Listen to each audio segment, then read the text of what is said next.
Franciscan கல்விக்கூடம். தூய Francis கற்றறிவாளர்களுக்கு உரிய மதிப்பளித்தார். விவிலிய அறிஞர் அந்தோனியாரை ஆயர் என்றார். சட்ட வல்லுநரான பீட்டர் கத்தானியை ஆசிரியர் வித்துவான் என்றழைத்தார். படித்து பட்டம் பெற்ற பலர் இயக்கத்தின் உறுப்பினராகி நற்பணியாற்றினர்.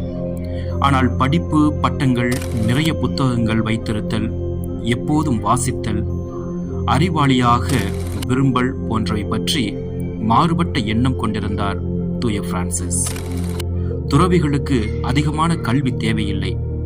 ஜபத்தினாலும் தாழ்ச்சியினாலும் இறைவனை அடையும் ஞான ஒளியை பெறலாம். நற்செய்தியே ஞான சுரங்கம். எனவே அதை வாசித்து தியானித்தாலே போதுமானது.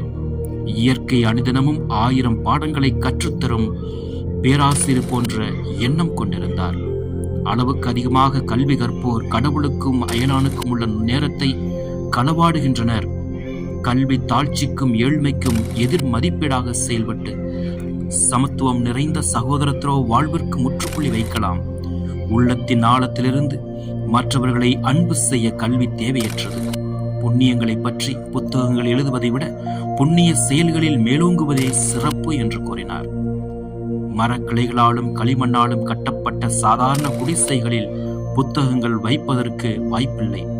கற்றறிவாளர்கள் தலைக்கணத்துடன் அடைய வாய்ப்புண்டு. அதிகார போக்கை விடுத்து மற்றவர்களுக்கு பணி செய்து கிடப்பதற்காகவே பிரான்சிஸ் தன் சகோதரர்களை எளியவர்கள் என்று அழைத்தார்.